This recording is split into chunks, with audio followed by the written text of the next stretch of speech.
பேச்சாளராக நம்மளுடைய மேடையை சிறப்பிக்க வைக்க அதனுடைய அதாவது பேர்லேயே நன்மணி அப்படிங்கிற தொகத்தில் உள்ள மதுரையில் இருந்து வரும் நன்மணி ஐயா அவங்களை வருக வருக என வரவேற்கிறோம்.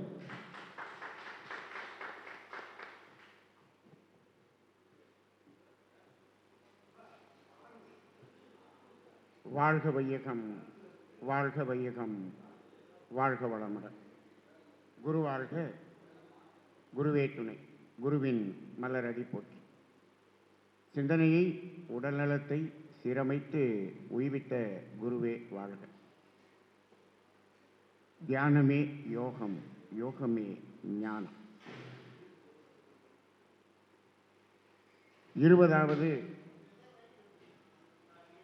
அகத்திய ஜோதிட கருத்தரங்கம் தமிழகத்தின் தலை நகரமாகிய சென்னையில் நடந்தேறிக் கொண்டிருக்கிறது.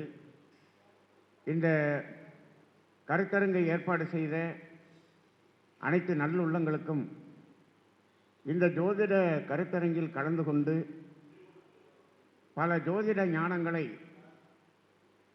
பெற்று தன்னை உயர்த்தி கொள்ள வேண்டும் என்ற நோக்கத்தில் வந்திருக்கக்கூடிய அனைத்து ஜோதிட குருமார்களுக்கும் முதற்கண் வணக்கத்தையும் நன்றியையும் கூறிக்கொள்கிறேன். ஆன்மீகம், ஜோதிடம், வானியல், இதற்கு அப்பால் இப்பொழுது உலகம் சென்று கொண்டிருக்கக்கூடிய விஞ்ஞானம், இதில் விஞ்ஞானம் என்பது எதையுமே நிறுவனம் இப்பொழுது என்னிடம் காண்பித்தால்தான் அதை நம்பும், இல்லைன்னா நம்பாது. ஆன்மீகம் அப்படின்னு எடுத்துட்டோம்னா ஒரு நம்பிக்கையை கொடுப்போம், அது நம்பிக்கையாகவே இருக்கும்.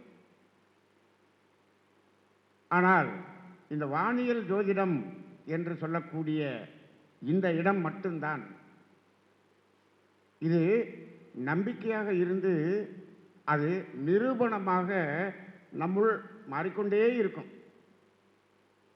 உடனே நிரூபணம் வந்துச்சுன்னா அது விஞ்ஞானம். இது வாழ்க்கை நமக்கு அந்த நிரூபணத்தை கொடுக்கும், அதுதான் ஜோதிடம். அந்த வகையிலே இந்த ஒரு துறையை தேர்ந்தெடுத்து மக்களை ஒரு நல்வழியில் கொண்டு செல்ல வேண்டும் என்ற நோக்கத்தில் நீங்கள் எல்லாம் இந்த சமுதாய பணி ஆற்றிக் கொண்டிருக்கிறீர்கள் என்பதை நான் உணர்கிறேன். இது ஒரு பெரிய பணி. நான் சொல்லுவேன், மருத்துவர்களும் ஜோதிடர்களும் சமமாக மதிக்கப்பட வேண்டியவர்கள் என்று சொல்லுவேன். ஆனால் இப்பொழுது அப்படி இருக்கிறதா என்றால் இல்லை. ஏன்னு கேட்டோம்னா, அந்த மருத்துவர்கள் அப்படிங்கிற இடத்துல அந்த துன்பம் என்று வந்த உடனே அதுக்கு ஒரு தீர்வை காண்பித்து விடுகிறார்கள். அதனால் அது பிரபல்யமாயிடுச்சு. ஆனால் உண்மையான மருத்துவம் அப்படி இல்லை. உண்மையான மருத்துவம் உடனடியான தீர்வை காண்பிக்காது. அது முழுமையான தீர்வை படிப்படியாகத்தான் கொடுக்கும். அதே போலதான் நமது ஜோதிட ஞானத்திலே துன்பம் என்பது உடனடியாக அதற்கு தீர்வு காண முடியாது. ஏனென்று சொன்னால், நமது வாழ்க்கையில் வரக்கூடிய துன்பங்களுக்கெல்லாம் காரணம் பல ஆண்டுகளாக, பல தலைமுறைகளாக நாம் என்ன பண்ணி ஏற்பாடு செய்து நாம் உற்பத்தி செய்து வாங்கி வந்தது. அதை உடனடியாக மாற்ற முடியாது. இருந்தாலும் இப்போ இந்த ஜோதிடத்திலே நாம் 12 பாவங்கள் என்று நாம் இந்த வான் இயலை பிரித்து ஜோதிட கலையை நமக்கு கொடுத்திருக்கிறார்கள். அந்த 12 பாவங்களுக்குள்ளாக 9 கோள்களை அடக்கி நாம் இந்த உயர்ந்த கணிதத்தை நாம் பார்க்கிறோம். இருந்தாலும் இந்த 12 பாவங்களையும் வாழ்க்கையாக பார்க்க வேண்டும் என்று சொன்னால் எப்படி பார்ப்பது என்று சொன்னால், நம்ம வாழ்க்கையை எப்படி ரெண்டாக பிரிக்கிறோமோ அதே போல் இந்த ஜோதிடமும் ரெண்டாக பிரிந்து தான் செயல்படும்.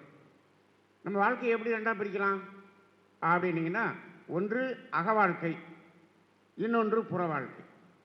இப்படி தான் பிரிக்கணும். அதுதான் வாழ்க்கை. ஒன்று அக வாழ்க்கை, இன்னொன்று புற வாழ்க்கை. சரி, இந்த புற வாழ்க்கை என்பது எதற்கு என்று ஒரு கேள்வி கேட்டால், நிறைய பேர் என்ன சொல்றாங்கன்னா, இந்த புற வாழ்க்கை என்பது வாழ்க்கையை அனுபவிப்பதற்கு அப்படின்னு சொல்றாங்க. இல்லை, இந்த புற வாழ்க்கை என்பது அக வாழ்க்கையை வாழ்வதற்கு. அந்த அனுபவம் என்று சொன்னாலே அக வாழ்க்கையில் தான் இருக்குது.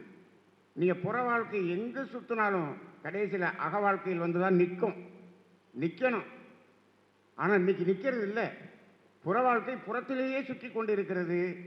அதனால் தான் இவ்வளவு துன்பம். அது சுற்றி அக வாழ்க்கைக்குள்ளாக வந்திருக்க வேண்டும். அப்போ இப்போ நம்ம ஜோதிடத்தையும் என்ன பண்ணணும், அங்கே எப்படி இருக்கிறது என்று சொன்னால் அதுவும் இரண்டாகத்தான் இருக்கிறது.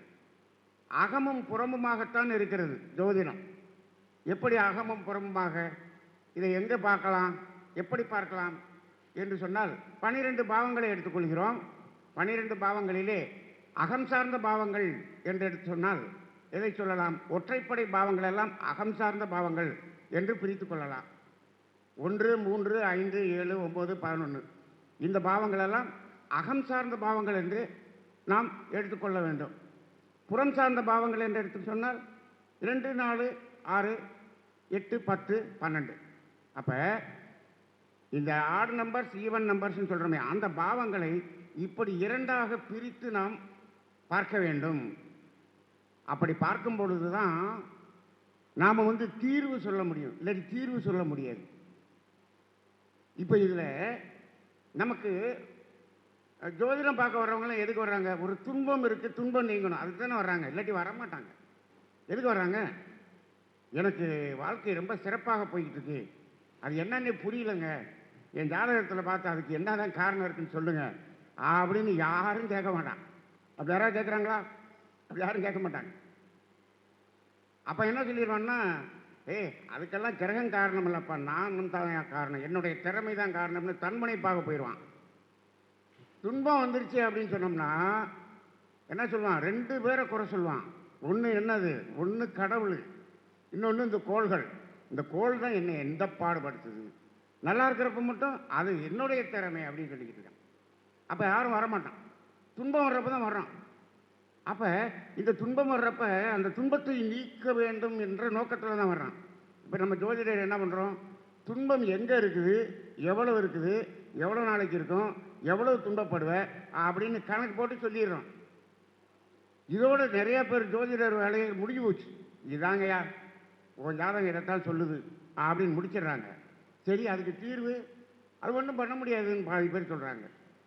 மீதி பாதி பேர் என்ன பண்ணுறாங்க? அதுக்கு ஒரு பரிகாரத்தை சொல்லி அதில் ஏதோ ஒன்று செய்ய சொல்கிறாங்க. ஒரு ஆறுதலுக்கான பரிகாரம் அப்படின்னு சொல்கிறாங்க. ஒரு ஆறுதலுக்கான பரிகாரம். பரிகாரம் என்பது ஆறுதலுக்காக. மாறுதலுக்கான பரிகாரம் என்று எனக்கு தெரிந்து இல்லை.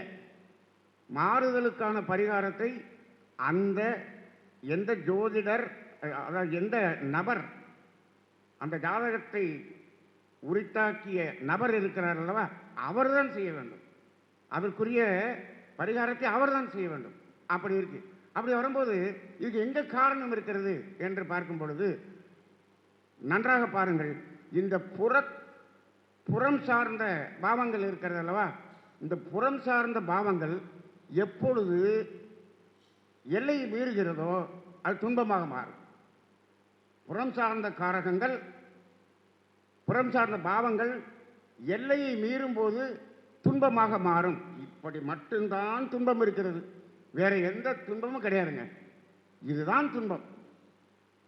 ஆனால் அகம் சார்ந்த காரகங்கள் வளரும் போது துன்பமாக மாறாது, ஒரு ஆனந்தமான ஒரு ஞானத்தை நோக்கி செல்லக்கூடிய பாவங்களாக இருக்கும். ஆனால் புறம் சார்ந்த காரகங்கள் ஒரு அளவுக்கு போகணும், ஒரு அளவுக்கு மேலே போச்சுன்னா அது கண்டிப்பாக துன்பமாக மாறும். ஆனால் இன்னைக்கு சமுதாயம் என்ன பண்ணுது? இந்த புறம் சார்ந்த காரகங்கள் வளரணும். எப்போ வளரணும்? இப்போ எல்லாம் பார்த்தீங்கன்னா நிறைய யூடியூப்பில் வருது. ஒரே நாளில் எப்படி கோடீஸ்வரர் ஆவது, ஒரு மாதத்தில் எப்படி கோடீஸ்வரர் ஆவது, இதுக்கு மேலே வேற மாதிரி சொல்லிடலாம். ஒரு மாசத்துல எப்படி நீ வீணா போறது அப்படின்னு சொல்லிடலாம் இல்லையா? ஒரே மாசத்துல கோடீஸ்வரர்னா என்ன பண்ணிடுவோம்? திருப்பி கீழே விழுந்துருவோம். அப்ப இந்த புறம் சார்ந்த காரகங்களை வேகமா வளர்க்கணும் அப்படின்னு இன்னைக்கு மக்களும் நினைக்கிறாங்க. அதுக்கு நானும் வழி சொல்றேன் அப்படின்னு சொல்றாங்க. அவங்க நினைப்பதும் தவறு. அதற்கு வழி சொன்னால் அங்கு நாமும் துரோகம் செய்கிறோம் சமுதாயத்துக்கு என்றுதான் அர்த்தம். நீ நல்லா பாருங்க, 2ஆம் பாவம் இரட்டைப்படை எடுத்துக்கோ. 2ஆம் பாவம், 2ஆம் பாவம் என்பது நம்மிடம் அது எப்படி, அது பொருளாதாரம். எப்படிப்பட்ட பொருளாதாரம்? தேவைக்கு நமக்குள்ளாக சுழன்று கொண்டிருக்கக்கூடிய பொருளாதாரம், கையிருப்பு பணம் என்று சொல்லுவோம் அதை. அப்ப தேவைக்கு பொருள் வரும், நம்ம தேவை நிறைவேறும், தீர்ந்துடும். ஆனால் வந்துக்கிட்டே இருக்கும். எப்பொழுதும் பாரு, 2ஆம் பாவம் பார்த்தீங்கன்னா எப்பயும் கையில் பணம் இருந்துக்கிட்டே இருக்கும். ஆனால் அது என்ன பண்ணும்? தேவையை நிறைவு செய்து கொள்ளும், அப்படியே சுற்றிக்கிட்டே இருக்கும். சுற்றி கொண்டு இருக்கக்கூடிய அந்த பொருளாதாரம் 4ன்னு மாறிடுச்சுன்னு சொன்னோம்னா, 2ஆம் பாவம் 4ஆக மாறிடுச்சுன்னு சொன்னோம்னா, அங்கு தேங்குதல் என்பது நடக்கும். பொருள் தேங்கும் இடம்தான் 4ஆம் பாவம். 4ஆம் பாவத்தில் ரொம்ப தேங்க ஆரம்பிச்சிடும். அப்போ தேங்க ஆரம்பிச்சிச்சுன்னு சொன்னாலே எது ஒன்று தேங்கினாலும் அது பாய்ச்சனாக மாறும். எது தேங்கினாலும் பாய்ச்சனாக மாறும். நம்ம மக்கள் எப்படின்னா ரொம்ப சாதகமாக எடுத்துக்கிறது. மனிதன் என்ன பண்ணுறான்னா, நான் ரொம்ப விவரமானவன் அப்படின்னு நினச்சிக்கிட்டு இருக்கான். அப்படி நினச்சிக்கிட்டு இருக்கிறதுக்காக தான் என்ன பண்ணுது, இந்த மாதிரி புயலெல்லாம் வந்து அடித்து தள்ளுது. 1000 மண் சரிவு தள்ளுது. ரைட்டா? நம்ம கூட இன்னும் ரொம்ப விவரமாக இருக்கிற மாதிரி இருந்து கொண்டிருக்கோம். இயற்கை வந்து நமக்கு ஒரு பாடத்தை கொடுக்கும். அப்போ என்ன பண்ண, தேக்குகிறான். நீ இப்போ ஒரு ஆற்றுல தண்ணி போகுது, தண்ணி தாகமாக இருக்குது, அந்த தண்ணி அள்ளி குடிப்போமா? நல்லா ஓடிக்கிட்டு இருக்கு, தண்ணி அள்ளி குடிப்போமா? குடிப்போம். தண்ணி ஓடுறதெல்லாம் நின்று போச்சு. அங்கங்கே குழியை தோண்டி வச்சுருந்தாங்க. அந்த குழிக்குள்ளே என்ன இருக்குது? தேங்கி கிடக்கு. இப்போ ஓடுற தண்ணி இல்லை, அந்த தேங்கின தண்ணி மட்டும்தான் இருக்குது. 10 நாளில் 15 நாளில் தேங்கி கிடக்கு. தண்ணி தாகம் எடுக்கு, குடிப்போமா? குடிக்க மாட்டோம். ஏன்? அது பாய்ச்சன் ஆயிடுச்சுன்னு சொல்கிறோம். ஏங்க, தண்ணி 10 நாளாக தேங்கி இருந்தால் பாய்ச்சன் ஆயிடுச்சு. அப்போ இங்கே பொருளாதாரம் தேங்கும் போது அது நமக்கு நல்லது பண்ணுமா? பாய்ச்சன் ஆகுமா? ஆகாதா? ஆகணும். அதுதான் விதி. அதாவது அண்டத்தில் உள்ளதுதான் பிள்ளத்தில், எல்லாமே ஒன்றா தான் இருக்கும். அப்போ அங்கே தேங்குதல் ஆரம்பிக்கும் போது என்ன ஆயிடுது? உடனே சொல்லுவான், எனக்கு கொஞ்சம் அஜீரணம் வந்துருச்சுங்க, சரியாக மோசம் போகல, இந்த பிரச்சனை வருது, அந்த பிரச்சனை வருது. ஏன்? தேங்க ஆரம்பிச்சிருச்சு. அப்போ தேங்குதல் தொடங்கக்கூடிய இடம் 4. சரி, 4லேருந்து 6க்கு போயிட்டோம். தேக்கம் அதிகமாகி என்ன நோயாக மாறுகிறது, பிரச்சனையாக மாறுகிறது, கடனாக மாறுகிறது, தொல்லையாக மாறுகிறது, வந்துடுது. சில பேர் சொல்லுவாங்க, சார் 6ல் எவ்வளவு பிரச்சனை இருந்தாலும் அதை சமாளிக்கிறதுக்கு பணமும் வந்துடுதுல்ல அப்படிங்கிறாங்க. அப்படியா? பரவாயில்லப்பா, சரிப்பா, நான் இந்த கையில் என்ன பண்ணுறேன், 10 கோடி ரூபா கொடுக்குறேன், இந்த கையில் வெறும் 10,000 ரூபா கொடுக்குறேன், எது வேணும் அப்படின்னு கேட்டால் 10 கோடி வேணும்னு தான் சொல்லுவீங்க. இந்த 10,000 ரூபாய் வாங்கிட்டீங்கன்னா வெறும் 10,000 ரூபா. இந்த 10 கோடி வாங்கிட்டீங்கன்னா இலவச இணைப்பு, ஒன்று டயபெட்டிஸ், இன்னொன்று கேன்சர், இது 2 இலவசமாக கொடுக்கப்படும். இப்போ எது வேணும் அப்படின்னு கேட்டால் 10,000 ரூபா போதுங்கிறீங்க. ஏன் 10 கோடி வேண்டாம்? நீ 10 கோடி வச்சுட்டு நீ என்ன பண்ண, சமாளிச்சுக்க. அதை சமாளிக்கிறதுக்கு எனக்கு பணமும் வருதுன்னு பேசணும்ல. 6ஆம் பாவத்தில் எனக்கு பணமும் வருது, அதை சமாளிக்கிறதுக்கு. அப்போ அது நல்லா தானே இருக்கும்? இல்லை, எனக்கு பிரச்சனையே வேண்டாம் என்பது தான் உண்மை. அப்போ 6ல் வந்து பிரச்சனை அதிகமாகிடுச்சு. 8 அதை விட பிரச்சனை அதிகமாகுது. ஒரு உறுப்பை வெட்டி தூக்கி போட்டுறான். 8 அப்படி போயிடுது. 12 அப்படின்னு போகும்போது முழுமையாக அங்கே என்ன ஆயிடுது, அது டோட்டலாக வாழ்க்கையை கட்டாகிற நிலைமை போயிடுது. அப்போ இப்போ 2, 4, 6ன்னு போகும்போதே என்ன ஆயிடுச்சு, அந்த கிராஃபு அப்படியே போகுது. 8ல் கீழே இறங்கிடுது, 12 கீழே போயிடுச்சு. அப்போ கிராஃப் மேலே ஏறி அப்படியே போய் கீழே இறங்கிடுச்சு. இதாங்க புறம் சார்ந்த பாவம்.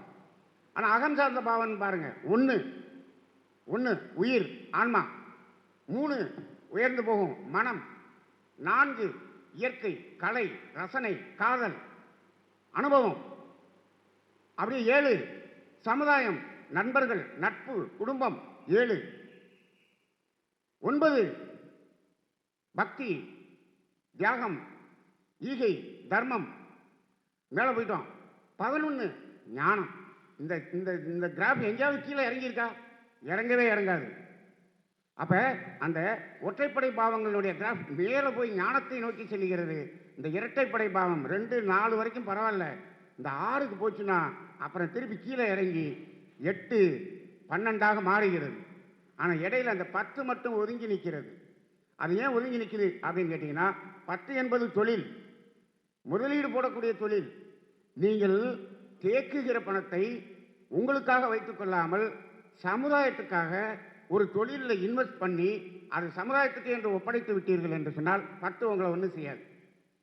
நீ அதை ஒப்படைச்சிட்டு அதில் நீங்கள் செய்யக்கூடிய வேலைக்கு நீங்கள் என்ன பண்ணணும்? சம்பளம் எடுத்துக்கணும். ஒருத்தர் 100 கோடியில் ஒரு ஃபேக்ட்ரி வச்சிருக்காருன்னா அந்த 100 கோடியை சமுதாயத்துக்கு கொடுத்து விட்டார். இவர் அங்கே என்ன பண்ணார்? மாதம் 2 லட்ச ரூபா சம்பளம் எடுப்பார். அந்த 2 லட்சம் 6ஆம் பாவமாக வரும். ஆனால் அந்த 10ஆம் பாவம் நம்மளை ஒன்றும் செய்யாது. ஆனால் இன்னைக்கு இருக்கக்கூடிய முதலாளிகளுடைய பையன்கள் பேரன்கள் எல்லாம் இந்த கடையில் இருக்கக்கூடிய எல்லா பணமும் ஏன் பணம், ஏன் பணம், எங்கே பணம் அப்படிங்கிற உணர்வோடு தொழில் செய்கிறார்கள். அங்கு அந்த தொழில் மூடக்கூடிய நிலைக்கு வந்து விடுகிறது. எப்பொழுது 10ஆம் பாவத்தை 6ஆம் பாவமாக நினைக்கின்றானோ, அப்பா 10ஆம் பாவ தொழிலாக வச்சார், பையன் 6ஆம் பாவமாக மாற்றினான், சீக்கிரமாக பரம்பரையாக இருந்த தொழில் மூடப்பட்டு விடும். கண்டிப்பாக மூடப்பட்டு விடும். இப்போ இருக்கிற நிலைமையிலெல்லாம் நிறைய தொழில்கள் மூடப்படக்கூடிய நிலைக்கு சென்று கொண்டு இருக்கிறது. ஏன்னா 10ஆம் பாவத்தை 6ஆம் பாவமாக மாற்றிட்டான். அப்போ இந்த இரட்டைப்படையில் ஓரமாக ஒதுங்கி நிற்கக்கூடிய 10ஆம் பாவம் மட்டும்தான். அந்த அடிப்படையில் நாம் இந்த ஒற்றைப்படை பாவங்கள் என்பது மிக உயர்ந்த ஒரு இடத்தை கொடுக்கக்கூடியதாக இருக்கிறது, நிலையான சுகத்தை கொடுக்கக்கூடியதாக இருக்கிறது. ஆனால் இந்த இரட்டைப்படை பாவங்கள், பொருளாதாரம் என்ற பாவங்கள் எல்லாமே ஒரு அளவுக்கு செல்ல வேண்டும். அதற்கு மேல் சென்றால் அதுதான் ஆபத்து. இதை நாம் இந்த சமுதாயத்துக்கு உணர்த்தக்கூடிய ஒரு இடம் இந்த ஜோதிடம். இந்த ஜோதிடத்தின் மூலமாக உணர்த்த முடியும். ஏன்னா மற்றபடி வெளியில் சொன்னோம்னா சமுதாயத்தில் யாரும் கேட்க மாட்டாங்க. ஜோதிடர்களாகிய நாம் நம்மகிட்ட வர்ற கிளையண்ட்டுக்கிட்ட இதை நாம் உணர்த்தி அவர்களது வாழ்க்கையை சீரமைக்க வேண்டும். அந்த பணியை நீங்கள் எல்லாம் செய்து இதை ஒரு பெரிய சமுதாய பணியாக நீங்கள் மாற்ற வேண்டும் என்று உங்கள் அனைவரையும் விரும்பி கேட்டுக்கொண்டு இந்த வாய்ப்பளித்த அகத்தியர் ஜோதிட ஆராய்ச்சி நிலையத்துக்கு நன்றி கூறி நிறைவு செய்து கொள்கிறேன். நன்றி. வாழ்க வளமுடன்.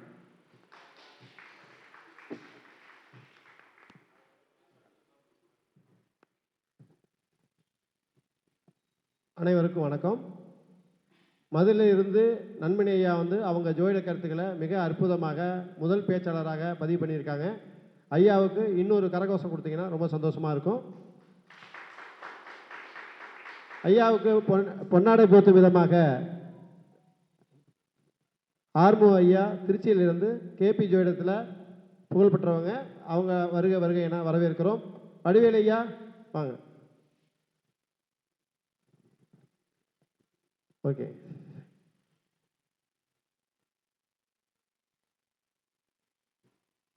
துரைசாமி ஐயா